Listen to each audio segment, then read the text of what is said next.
अस्सलाम वालेकुम।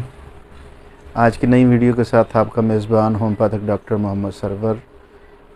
हमारी आज की वीडियो का टॉपिक है dose and frequency of medicine के ख़ुराक और दवा के दोहराने का अमल जो है वो कितनी देर के बाद होना चाहिए। अमूमन जो है वो जब ख़ुराक ली जाती है तो उसकी रेपिटेशन का अमल जो है वो अक्यूट बीमारियों में यानी कि हार्ड अमराज में 5 मिनट से लेकर 10 मिनट और आधा घंटा, कुछ अक्यूट बीमारियों में जो है वो 15 मिनट के वक्फे के साथ जो है वो मेडिसिन दोहराई जाती है। और नॉर्मली जो है वो दिन में 2 से 4 मरतबा यानी कि हर 6 घंटे के बाद या हर 4 घंटे के बाद भी मरीज़ को जो है वो मेडिसिन रिपीट करवाई जाती है। तो तब तक जब तक मरीज़ के अंदर दवा के असरात नज़र आना ना शुरू हो जाएं, तब तक जैसे ही मरीज़ के अंदर दवाई के असरात नज़र आना शुरू हो जाएं तो उसका दौरानिया जो है वो बढ़ाया भी जा सकता है। बार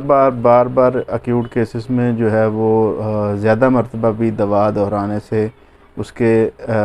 बुरे असरात मिल सकते हैं। सिम्टम्स जो हैं वो प्रूविंग की तरफ आना शुरू हो जाती हैं। इस चीज़ की मिसाल मैं अक्सर इस बात से देता हूँ कि अगर बिलफ़र्ज़ किसी चूज़े को जो है वो बुखार हो जाए और उसको हम लोग मेडिसिन दें जिसकी सिम्टम्स जो हैं वो कहने के बेलाडोना से मिलती जुलती हों, तो उसको पानी में डालकर एक बेलाडोना 30 पोटेंसी जो है वो दे दी जाए तो चूज़ा आएगा पानी की तरफ, क्योंकि जहाँ पे हिद्दत होगी वहाँ पे वो पानी की रिक्वायरमेंट भी ज़्यादा होगी। चूज़ा पानी की तरफ आएगा, थोड़ी देर के बाद हर 1 मिनट 2 मिनट के बाद एक घूंट पानी का लेगा और वापस चला जाएगा। कुछ थोड़े अरसे के बाद, मतलब आधा घंटा घंटा गुजरने के बाद, क्योंकि बार बार वो रेपिटेशन हो रही है तो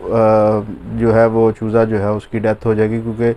बार बार रेपिटेशन से उसके अंदर प्रूविंग शुरू हो जाएगी। टेम्परेचर उसको पहले ही था और जैसे ही टेम्परेचर की वजह से मेडिसिन बार बार ली जा रही है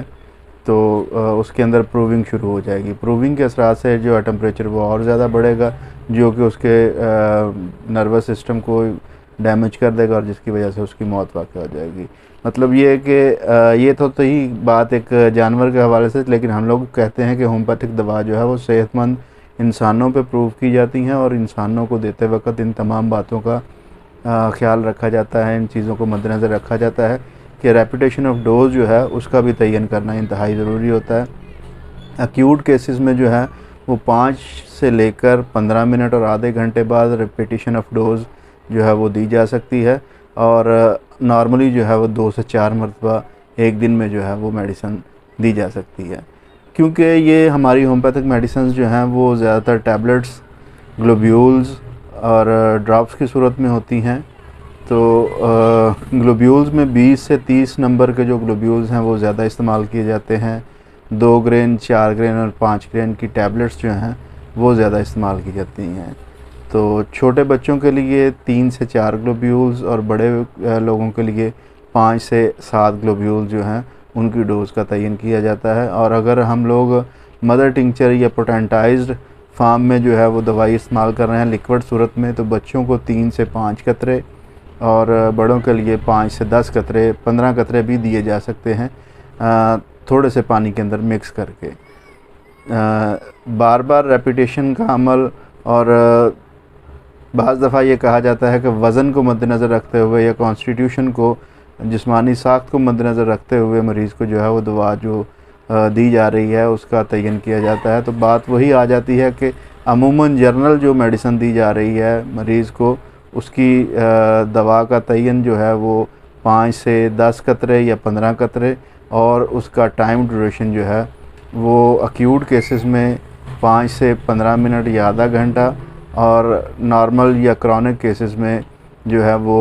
दिन में 2 से 4 मरतबा। हाई पोटेंसी जो है 1M, 10M, CM, LM वगैरह जो है उसका भी मरीज़ की कॉन्स्टिट्यूशन के मुताबिक या उसके मियाज़मेटिक असूलों के मुताबिक जो है उसकी रेपिटेशन ऑफ डोज जो है वो डेली के हिसाब से 3 दिन के बाद, हफ्ते बाद, 15 दिन के बाद, 1 महीने के बाद जो सिम्टम्स या जो सूरत हाल मरीज़ की नज़र आ रही है, सिम्टम्स उसकी मिल रही हैं, उसकी एग्रेसिवनेस मिल रही है, उसके मुताबिक जो है उसकी रेपिटेशन ऑफ डोज जो है उसका तयन किया जाएगा। ये था जी आज का हमारा एक टॉपिक कि मरीज़ को डोज़ की फ्रीक्वेंसी कितनी होगी और डोज़ का तयन किस तरह से करेंगे। अगर मेरी ये वीडियो आपको पसंद आए तो लाइक, शेयर और सब्सक्राइब कर दीजिएगा मेरे चैनल को, और बेल आइकन का बटन जो है वो प्रेस कर लीजिएगा ताकि मेरी आने वाली जो वीडियोज़ हैं वो आपको मुसलसल मिलती रहें। इसके साथ साथ मैं आप लोगों के साथ एक मशवरा करना चाहूँगा कि मैंने एक सर्वे छोटा सा रखा था जिसमें बहुत सारे मेरे स्टूडेंट्स और दोस्त अहबाब से मैंने ये मशवरा लिया था कि ये चैनल जो स्टार्ट किया गया है इसमें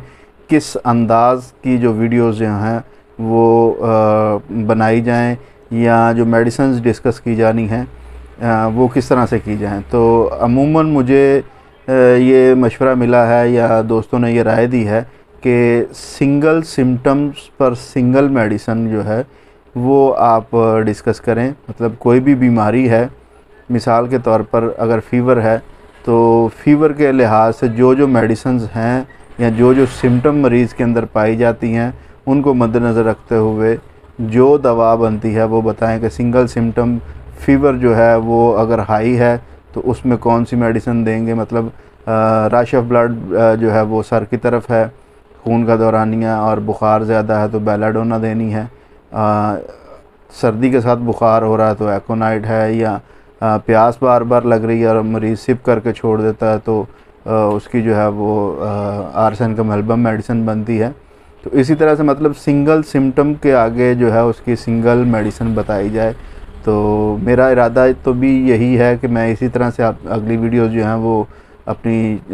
जारी रखूं। तो अगर आपकी तरफ से कोई मशवरा हो तो ज़रूर मेरे साथ शेयर कीजिएगा। इंशाल्लाह कल हम अपने नए टॉपिक सिंगल सिम्टम्स और सिंगल मेडिसिन के हवाले से फिर स्टार्ट करेंगे। तब तक के लिए इजाज़त दीजिए। अल्लाह हाफ़िज़।